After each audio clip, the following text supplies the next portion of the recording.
बिस्मिल्लाहिर्रहमानिर्रहीम। Student, last video में हमने matrices definition, types of matrices और addition and subtraction of matrices पढ़ा था। आज की वीडियो में हम पढ़ेंगे multiplication of matrix. Multiplication of matrices में हम जब दो मैट्रिक्स को आपस में मल्टीप्लाई करते हैं तो उसके लिए क्या कंडीशन होती है। सबसे पहले हम दो मैट्रिक्स सपोज कर लेते हैं। Matrix A is equal to 3 - 1 2 and 0। This is matrix A. और एक ले लेते हैं मैट्रिक्स बी और इसकी वैल्यू ले लेते हैं 2 और -5। ठीक है जी, दो मैट्रिक्स ले लिए हमने ए और बी, और अब हमें कहा जा रहा है कि ए मल्टीप्लाई बाई बी जो है ये हमने फाइंड करना है। Find A multiply by B. तो अब सबसे पहले सवाल ये कि क्या ये दोनों आपस में मल्टीप्लाई हो सकते हैं या नहीं हो सकते। तो लास्ट वीडियो में हमने बताया था कि जी मैट्रिक्स को आपस में एडिशन और सब्ट्रैक्शन करने के लिए ज़रूरी है कि अगर दोनों मैट्रिक्स को आपस में हम ऐड कर रहे हैं या सब्ट्रैक्ट कर रहे हैं तो दोनों का ऑर्डर सेम होना ज़रूरी है। मतलब ये कि अगर पहले मैट्रिक्स का ऑर्डर या डायमेंशन, इसको भी डायमेंशन भी कहते हैं, ऑर्डर भी कहते हैं, तो अगर इसकी डायमेंशन 2/2 है, 2/2 का मतलब क्या होता है, number of raw multiply by number of column. ठीक है, पहले हमेशा रॉ की तादाद बतानी होती है और फिर बाद में कॉलम की तादाद बतानी होती है। अगर पहले कॉलम बाद में रॉ बताएंगे तो गलत हो जाएगा। रॉ हमने पढ़ा था कि जो हॉरिजॉन्टल लाइंस होती हैं जो कि एक्स एक्सिस की तरफ होती हैं ये रॉस होती हैं, और जो वर्टिकल लाइन वाई एक्सिस की तरफ होती हैं वाई एक्सिस की डायरेक्शन में, तो ये क्या कहलाती हैं, कॉलम। अब इस मैट्रिक्स का अगर हम ऑर्डर देखें तो 2/2, और इस मैट्रिक्स का ऑर्डर देखें तो 2/1। तो अगर हमसे कहा जाए कि जी इन दोनों को ऐड या सब्ट्रैक्ट कर सकते हैं तो हम कहेंगे कि जी नहीं कर सकते। क्यों नहीं कर सकते? क्योंकि इन दोनों का ऑर्डर सेम नहीं है। ठीक है जी, ये 2/2 है और ये 2/1 है, तो ऑर्डर सेम नहीं है। लेकिन क्या ये मल्टीप्लाई हो सकते हैं? तो मे बी ये मल्टीप्लाई हो सकते हैं। उसके लिए रूल है, वो रूल देखेंगे। मल्टीप्लिकेशन के लिए ऑर्डर सेम होना ज़रूरी नहीं है, लाइक एडिशन एंड सब्ट्रैक्शन। ठीक है, तो इसमें अब इसको चेक करना पड़ेगा कि क्या ये पॉसिबल है या नहीं है। तो मल्टीप्लिकेशन के लिए एक रूल है। वो रूल क्या है? रूल फॉर मल्टीप्लिकेशन रूल है कि number of column in matrix A must be equal to the number of rows in matrix B. कि अगर दो मैट्रिक्स को हम आपस में मल्टीप्लाई कर रहे हैं ए और बी, तो जो पहला मैट्रिक्स हमारा ए है उस मैट्रिक्स की जो कॉलम की तादाद है, अगर तो वो दूसरे मैट्रिक्स या बी की रॉ की तादाद के बराबर है, अगर नंबर ऑफ़ कॉलम पहले मैट्रिक्स के और नंबर ऑफ़ रॉ दूसरे मैट्रिक्स के इक्वल हैं, तो मल्टीप्लिकेशन पॉसिबल है। Otherwise multiplication not possible. तो इसके लिए दोनों का पूरा ऑर्डर ज़रूरी नहीं है कि 2/2 और 2/2 होना ज़रूरी नहीं है, 3/3 3/3 होना ज़रूरी नहीं है। सिर्फ पहले मैट्रिक्स की कॉलम और दूसरे मैट्रिक्स की रॉ सेम अगर हैं, इक्वल हैं, तो मल्टीप्लाई हो सकता है, अदरवाइज़ मल्टीप्लाई नहीं हो सकता। तो अब अगर हम इसका ऑर्डर देखें पहले मैट्रिक्स का, तो इसका ऑर्डर आ रहा है हमारे पास 2 रॉ 2 कॉलम। अगर मैं यहाँ पर लिख लूँ इसका 2/2, और इस मैट्रिक्स का ऑर्डर जब मैं देखता हूँ 2/1, इसको हम थोड़ा सा आगे करके लिखेंगे 2/1। तो ये जो है वो इस पहले मैट्रिक्स की क्या कहलाएंगी, कॉलम। ठीक है, रॉ और कॉलम। तो ये 2 जो है ये फर्स्ट मैट्रिक्स की कॉलम को डिनोट कर रहा है, और ये जो 2 है ये मैट्रिक्स बी की रॉ को डिनोट कर रहा है। तो पहले मैट्रिक्स की कॉलम और दूसरे मैट्रिक्स की रॉ, क्योंकि दोनों क्या हैं, सेम हैं, ये भी 2 है और ये भी 2 है। अगर दोनों सेम हैं तो मल्टीप्लिकेशन पॉसिबल हो जाएगी। अगर ये दोनों सेम नहीं होती तो ये दोनों का सेम होना ज़रूरी नहीं था, ठीक है, ये दोनों सेम होना ज़रूरी थी कि पहले की कॉलम और दूसरे की रॉ अगर सेम हो गई हैं तो मल्टीप्लिकेशन पॉसिबल है, अदरवाइज मल्टीप्लिकेशन नॉट पॉसिबल हो जाता। अगर यहाँ पे 2 होता है, यहाँ पे 1 होता तो हम आंसर लिख देते it's multiplication is not possible, because reason क्या होता है कि the number of column in matrix A is not equal to the number of row in matrix B. लेकिन क्योंकि अभी सेम है तो अभी इसका मतलब है कि हम इन दोनों को मल्टीप्लाई कर सकते हैं।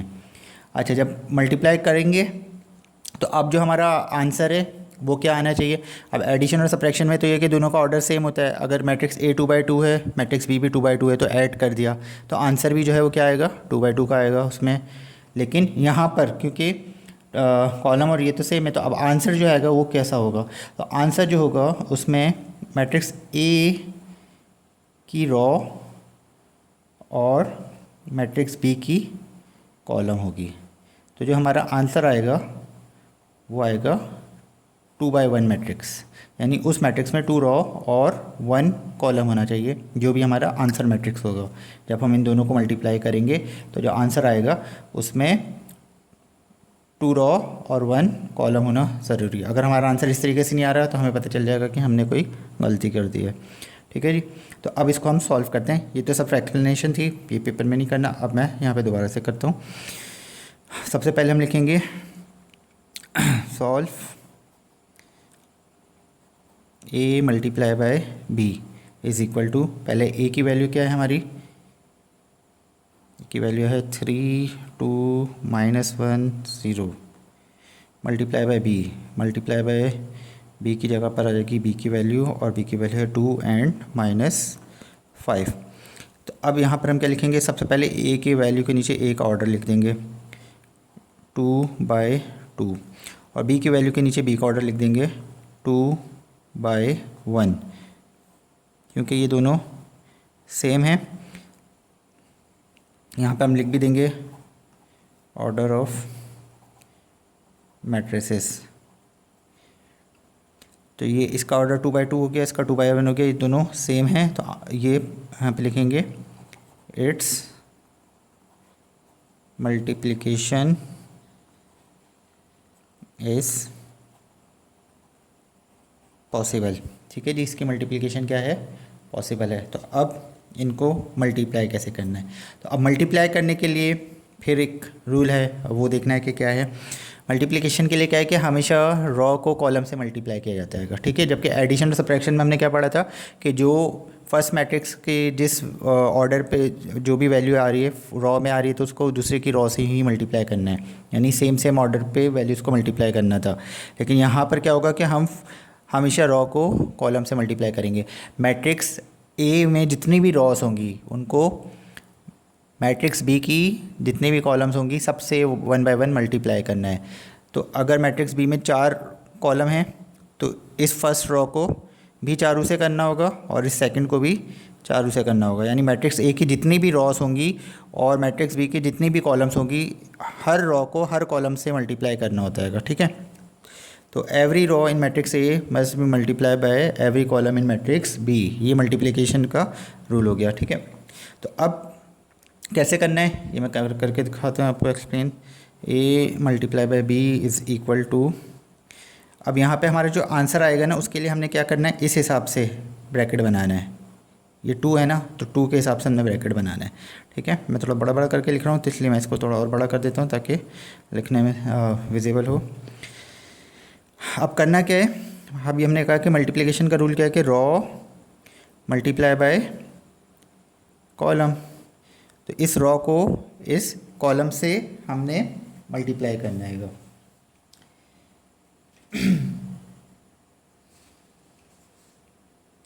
अच्छा, तो अब इसके लिए सबसे पहले हम देखेंगे कि हमारे पास जो वैल्यू है वो क्या है 3। अब ये क्या है, फर्स्ट रॉ का फर्स्ट नंबर है। अब इस 3 को यहाँ दूसरे मैट्रिक्स के फर्स्ट कॉलम के फर्स्ट नंबर से मल्टीप्लाई करेंगे और मल्टीप्लाई करने के लिए क्या साइन लगाएंगे, ब्रैकेट। अच्छा, अब क्या करेंगे, बीच में साइन आ जाएगी प्लस की। अच्छा, अब फर्स्ट नंबर को फर्स्ट नंबर से कर दिया, यानी रॉ के फर्स्ट नंबर को कॉलम के फर्स्ट नंबर से। अब इसी तरीके से बीच में प्लस की साइन आने के बाद रॉ का जो सेकंड नंबर है उसको कॉलम के सेकंड नंबर से, यानी नंबरिंग याद रखनी। अगर यहाँ का फर्स्ट है तो यहाँ का भी फर्स्ट होना चाहिए, यहाँ का सेकंड है तो यहाँ का भी सेकंड होना चाहिए, लेकिन यहाँ ऑर्डर रॉ में होना चाहिए और यहाँ कॉलम में होना चाहिए। तो अब यहाँ का सेकंड क्या है, -1, यानी फर्स्ट रो का सेकंड नंबर -1 है, तो अब फर्स्ट कॉलम का सेकंड नंबर -5 हो जाएगा। ठीक है, ब्रैकेट क्लोज कर देंगे। अब ये एक लाइन ये तो आपस में हो गया। अब अगर यहाँ पे बिल फर्स्ट कर लेते, एक और कॉलम होती, तो अब इसी रॉ को उस कॉलम से भी मल्टीप्लाई करना होता, तो अब ये दोबारा से एक नया प्रोसेस हो जाता। तो जब कॉलम चेंज होती तो यहाँ पर हम भी स्पेस दे के दूसरे आगे से दोबारा शुरू कर देते थे, तो यहाँ पे हमारे भी कॉलम चेंज हो जाते। लेकिन आगे क्योंकि यहाँ पे अब कोई कॉलम नहीं है तो बस ये यहीं पर क्या हो जाएगा, क्लोज हो जाएगा। ठीक है, अब यही काम जो हमने फर्स्ट रॉ और फर्स्ट कॉलम में किया, सेकंड रॉ और सेकंड कॉलम में एक साथ करना है। तो अब सेकंड रॉ का पहला नंबर 2 और कॉलम का दूसरे मैट्रिक्स के कॉलम का पहला नंबर जो कि ये भी 2 है, बीच में प्लस की साइन आएगी। अब सेकंड को सेकंड नंबर को सेकंड नंबर से, सेकंड नंबर क्या है 0 और यहाँ पे -5। तो यहाँ पे हमने क्या करा, रॉ को कॉलम से। अब यहाँ पर अगर एक और कॉलम होती तो इसको भी हम आगे उससे मल्टीप्लाई करते। तो अब सिंप्लीफाई कर लेना है कुछ और आगे कर लेते हैं। 3 2 ज़ा 6, अच्छा माइनस माइनस प्लस और प्लस तीनों साइन को आपस में मल्टीप्लाई कर लेना है। तो प्लस माइनस माइनस होता है और फिर माइनस माइनस प्लस हो जाएगा और फिर 5 1 ज़ा 5 हो गया। अब 2 2 ज़ा 4 हो गया, प्लस माइनस माइनस हो गया, 5 0 ज़ा 0 हो गया। ठीक है, a multiply by b is equal to 6 + 5 11, 4 - 0 4। तो ये हमारा आंसर हो गया। तो अब इसमें मैंने आपको जो बात बताई थी कि आंसर जो आएगा उस आंसर में पहले मैट्रिक्स की रॉ के बराबर की रॉस होंगी और दूसरे मैट्रिक्स की कॉलम के बराबर की कॉलम होगी। तो 2/1 में आंसर आना चाहिए था। ठीक है, 2/1 में आंसर आना था। तो अब देख लें इसमें कितनी 1 और 1, 2 रॉ और 1 कॉलम। ठीक है, ये हमारा 2/1 में आंसर इसका आ गया। अच्छा, इसके एक एग्जाम्पल और कर लेते हैं कोई।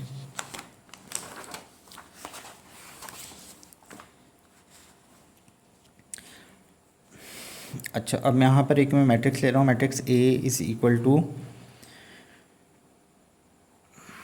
1 2 3 और मैट्रिक्स B में ले रहा हूँ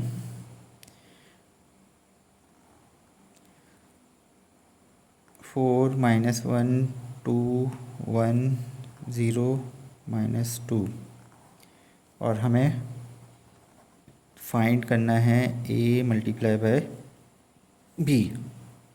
अब ये जो दो मैट्रिक्स हैं, अब A मल्टीप्लाई बाय B मालूम करना है। तो सिंपल अभी रूल पड़ा कि पहले मैट्रिक्स का सबसे पहले ऑर्डर लिखेंगे, दूसरे मैट्रिक्स का ऑर्डर लिखेंगे। तो यहाँ पर हम करते हैं, पहले तो चेक करेंगे कि ये पॉसिबल है या नहीं है। A मल्टीप्लाई बाय B लिखेंगे, A की वैल्यू लिखेंगे 1 2 3 मल्टीप्लाई बाय B की जगह पे B की वैल्यू आ जाएगी 4 2 0 -1 1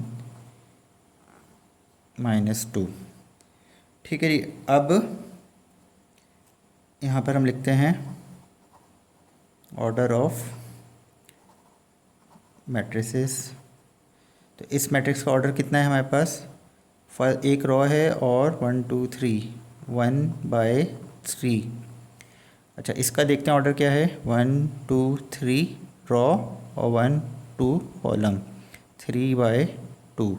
तो क्योंकि दोनों सेम आ गई, फर्स्ट मैट्रिक्स की कॉलम और सेकंड मैट्रिक्स की रॉ सेम आ गई है, ठीक है ना। तो इसका क्या मतलब हो गया कि मल्टीप्लिकेशन पॉसिबल है, और आंसर जो आएगा उसमें सिर्फ एक रो बनेगी हमारी और 2 कॉलम बनेंगे। तो अब हम जब इसको मल्टीप्लाई करेंगे a multiply by b is equal to, तो अब एक रो के हिसाब से हम छोटा सा मैट्रिक्स बना लेंगे, ठीक है। अब क्या करना है, वही फर्स्ट रो को फर्स्ट कॉलम से मल्टीप्लाई करना है, क्योंकि आंसर में हमारी सिर्फ एक रो है, तो इसलिए हम बड़ा सा मैट्रिक्स नहीं बनाना, सिर्फ एक रो के हिसाब से छोटा सा। कॉलम 2 बनेंगी, इसका मतलब एक वैल्यू आएगी, फिर बीच में गैप आएगा, फिर एक वैल्यू आएगी, ठीक है। तो फर्स्ट रो को पहले फर्स्ट कॉलम से करेंगे, पहले नंबर को पहले नंबर से, दूसरे नंबर को दूसरे नंबर से, तीसरे नंबर को तीसरे नंबर से। तो ये हो जाएगा 1 मल्टीप्लाई बाय 4, फिर बीच में प्लस की साइन आएगी, 2 मल्टीप्लाई बाय 2, फिर बीच में प्लस की साइन आएगी, और 3 मल्टीप्लाई बाय 0, ठीक है जी। ये फर्स्ट रो फर्स्ट कॉलम हो गई। अब इसी तरीके से फर्स्ट रो को सेकंड कॉलम से करेंगे, तो 1 को करेंगे -1 से, बीच में प्लस की साइन आएगी, 2 को करेंगे 1 से, और फिर 3 को करेंगे -2 से। ब्रैकेट क्लोज कर देंगे।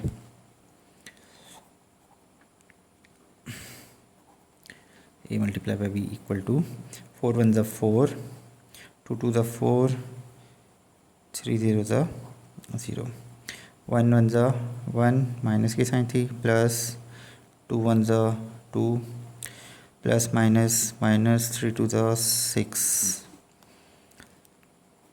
a multiply by b equal to 4 और 4 8, 6 और 1 दोनों माइनस में थे, माइनस माइनस प्लस हो जाएगा, तो ये हो जाएंगे माइनस का 7 प्लस का 2 -5।